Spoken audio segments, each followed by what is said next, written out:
During 1953, science and industry are expected to take great strides forward. Literature, however, is about to be set back a few hundred years. Because look who's planning to write a book. As we join Fibber McGee and Molly.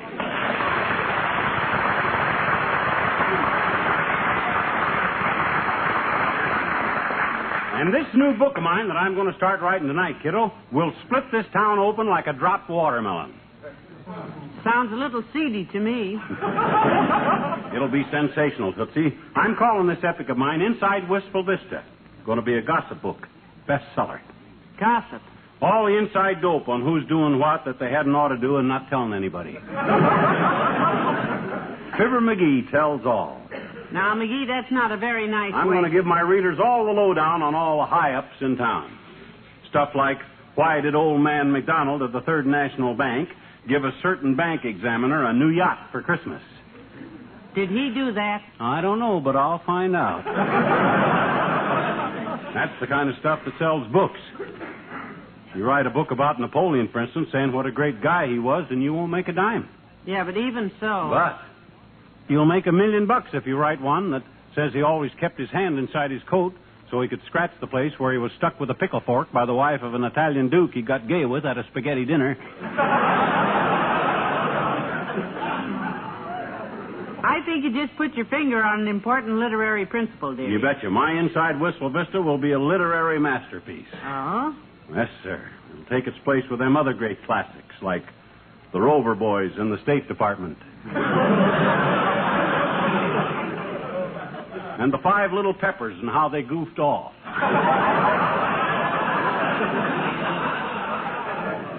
I don't know. That's pretty fast company, dearie. Just how will you go about getting material for this thing? Don't worry, I got a gimmick, kiddo. The whole town is busy gathering gossip for me right now. Oh? Yes, sir. I put an ad in the paper. Put it in yesterday. It'll get me all the dope on everybody. An ad? Yeah, yesterday's Gazette. Here, read it. There, right there. Do you know any stuff about local people that's too hot for the newspapers to print? Yeah. Send it to Box 77. That's right. Gossip, rumors, snide remarks gratefully received. Yeah. Heavenly day. That's what'll write my bestseller for me, Tootsie. Everybody will send in stories about everybody else. All I got to do is copy them down, publish them, and get famous. Or get killed. Don't you worry. You'll share my fame, too. After my book comes out, why, every time you leave the house, people will point at you and say, ah, there's the guy that wrote Inside Wistful Vista's wife.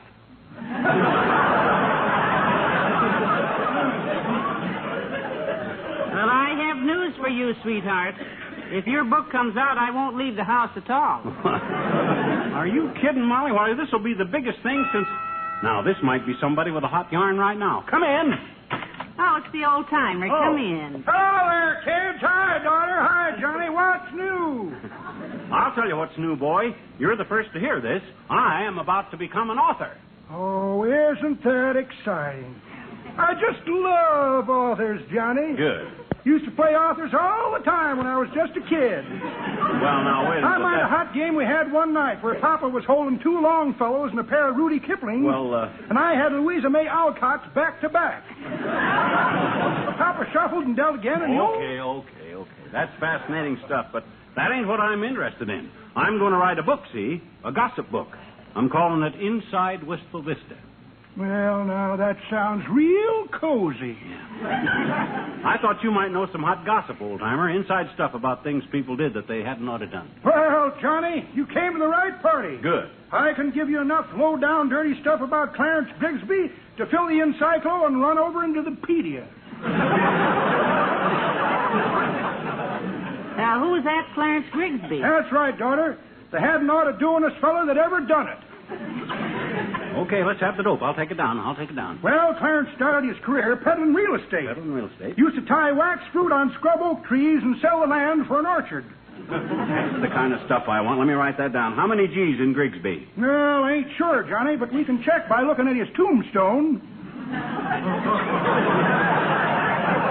Tombstone? Mr. Grigsby's death? Well, if he ain't, he's been mighty quiet since 1937. My gosh, old-timer, this don't help me. Ain't you got any gossip about somebody that's alive? Now, let's see. I know some stuff about Jethro Dunn. Nope, he passed on in 31. Oh, for Pete's sake. Wait, I got some stuff on Luke Devine. Nope, went to glory in 29. Okay, keep trying. There's Hank McGrew. Nope, 22. I'm afraid you may as well give up, Mr. Oldtimer. Does seem like I specialize in the cemetery set. Well, that's about all the news I got, son, unless you'd be interested in that rich country club president, old J. Pierpont Saxful. Oh, yes, he's the one who wears the expensive toupees, McGee. Yeah, what about him? What about him? You catch him stealing? No, he's been secretly trying a new hair restorer. Yeah? Been rubbing it into his scalp every day for a month. Just now, got results. Helped him, did it? Well, his head is still as bald as ever, but he's now got the hairiest hands in town.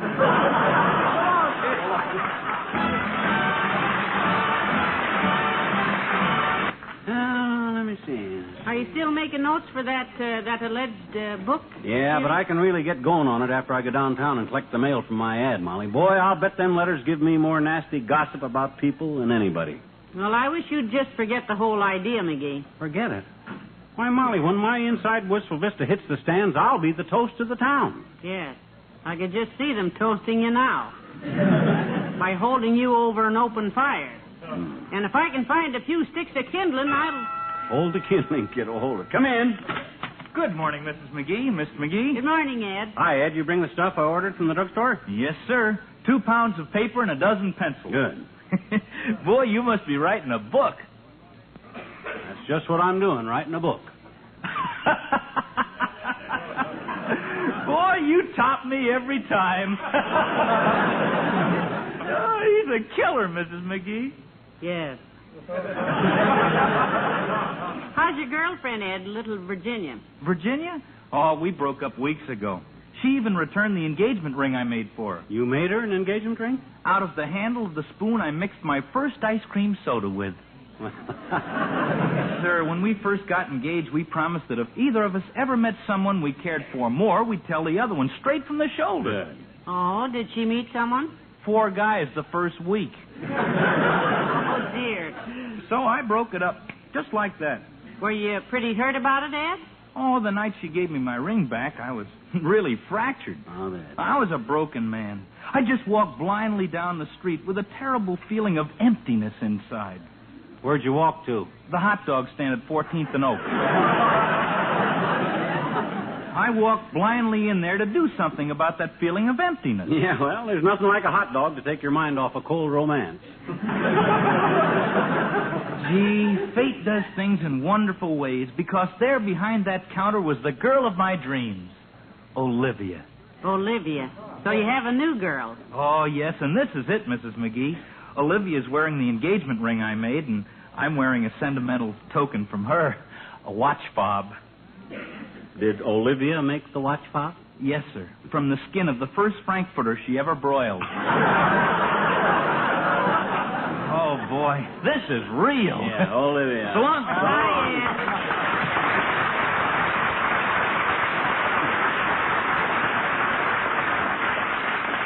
Well, I better unwrap this hot dog, or this paper, and sharpen the pencil. Oh, dad rat it, I forgot something. What? I meant to tell Kramer to send me a pipe. Oh? All us literary men smoke pipes. Hand me the phone. I'll have to call. Thanks.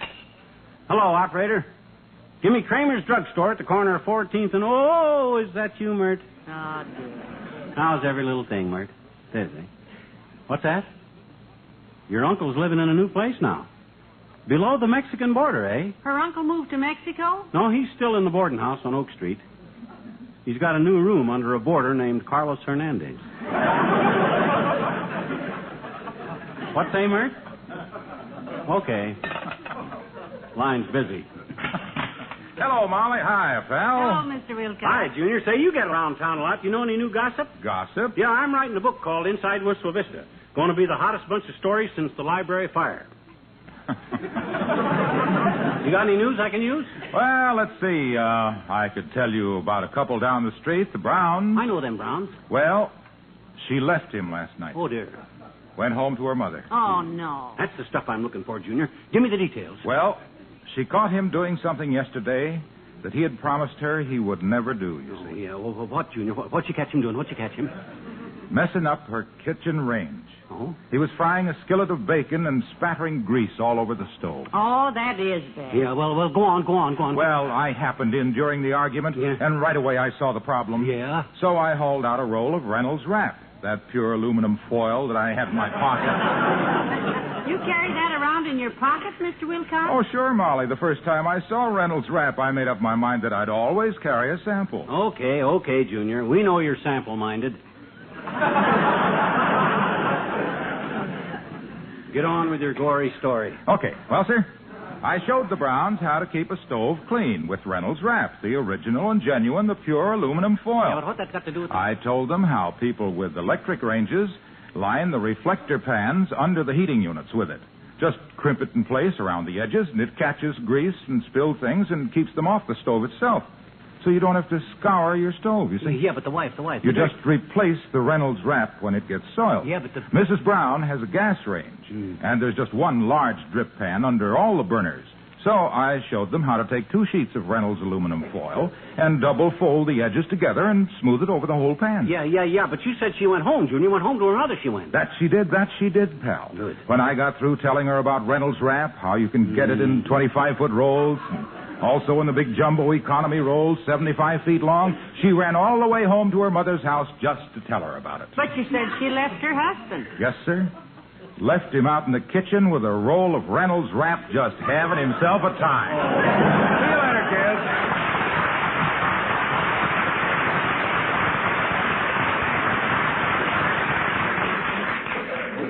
I got a strange feeling I've been made use of.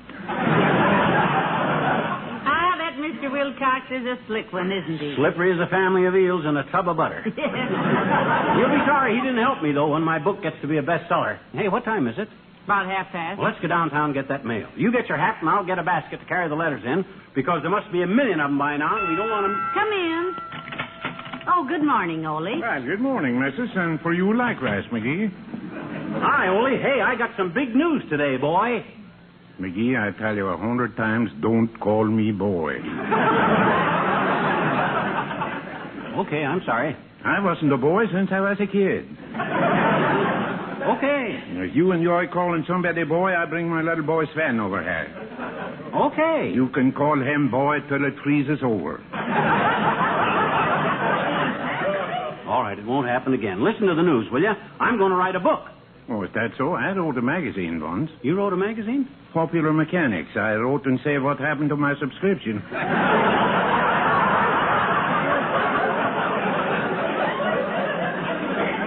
That's a joke, McGee. Why aren't you laughing?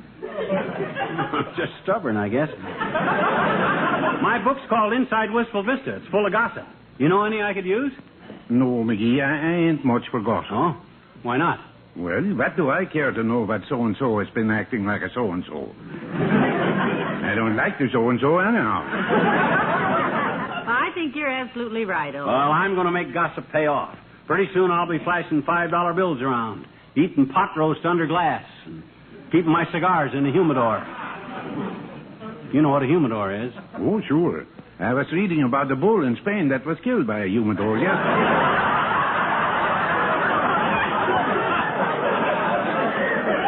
No. That's a matador, Ole. It is? Yeah. Well, anyway, the bull tried to eat a matador full of cigars that somebody dropped. It stuck in his throat and choked him. Well, that was a humidor, Ole. McGee, you said it was a matador. Well, I thought you meant matador. I said humidor. I was thinking about the guy who fights the bulls in Spain. Was you ever in Spain, McGee? Well, no, not personally. Well, I was.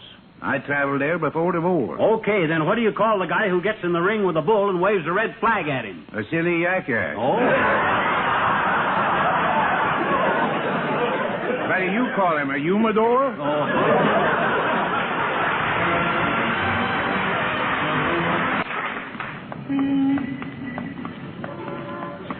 Gee, I'll bet that newspaper box is just busting with hot news for my book by now, Molly. Come on, let's hurry on down there. I'll walk as far as the Gazette office with you, and then I'll go to the grocery store and meet you back home. Okay. Boy, this will be the biggest expose I've handled since the time I caught the principal kissing Miss Fiditch in the third grade cloakroom and blew the whistle on him.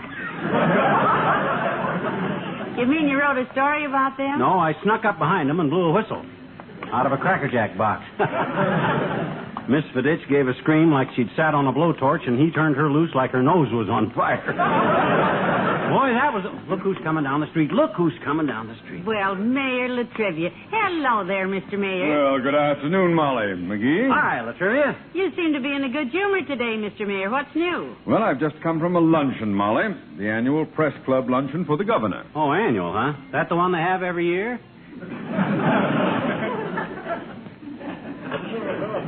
Yes. The press boys do a little skit kidding our state politics every year, and this time they let me in on it. Oh? Various reporters played the parts of politicians, and I took the role of the governor. Wasn't he looking?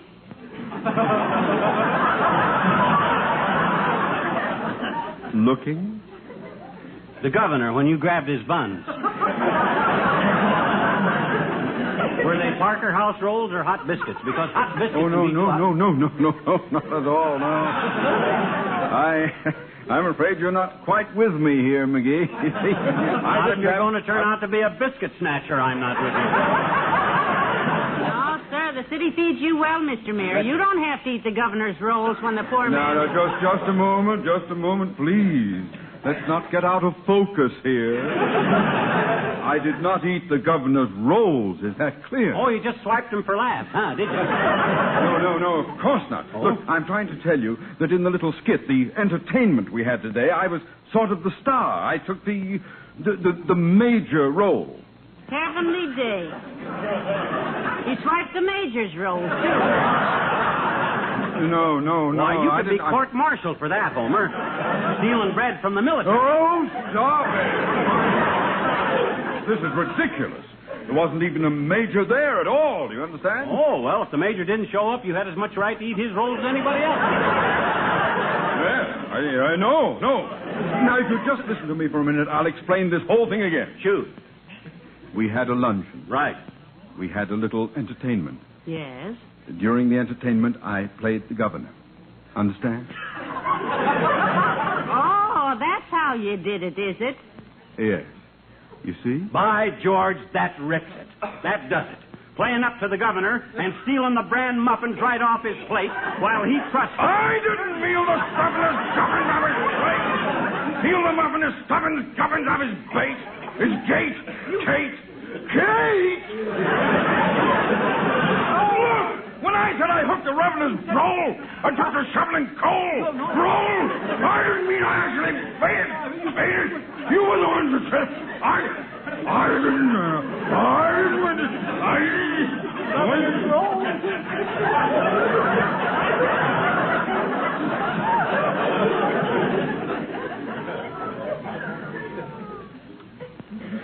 McGee? Yes, Mr. Mayor? A friend of mine brought something home last week that I'd like to get for you. Oh? I'd like you to have it for the rest of your life. Isn't that sweet? Yeah, well, gee, thanks a lot, Latriv. What is it? Pneumonia. Good day.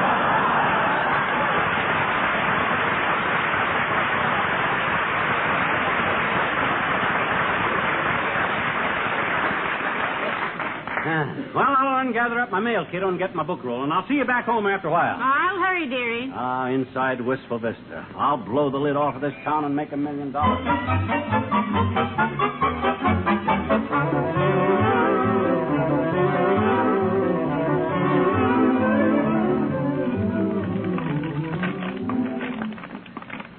My, these groceries are heavy. I can hardly carry them. Only bought $40 worth, too. I hope I can ring this doorbell with my knee because both hands are... Ah, there. I suppose McGee is up to his neck reading his nasty letters. News too hot for the papers to print, he says. It's a horrible way to write a book. I have to come to the door. My wife ain't home. Oh, Oh, it's you, kiddo. Take this bag, will you? It's heavy. Okay. Sure. Set them right here on the hall table. I didn't hear you coming up the walk, kiddo. I was just sitting here working on a crossword puzzle. Puzzle? What about your book? Ah, pata. Who wants to write a book? Let the authors do that. No mail, huh? What you mean, no mail? Look over there by the piano, kiddo. Heavenly days, a bag full. Over a bushel of them. Hot tips, dirty cracks, snide remarks, vicious rumors, and some plain truth. Why, there's stuff enough there for 6 books. But I'm not going to write them. Good for you. No, sir. When I realized the misery, the unhappiness, the grief that a nasty book like that would cause, well, I'm just not the kind of a guy to write it, kiddo. Not me. Mother is proud of you. Besides, it wouldn't make a good book anyhow. Too monotonous. All the stuff in all them letters is about the same guy. The same person? Who? Me. Light the fire in the fireplace, will you? I got enough trash to burn to heat the house till the next month.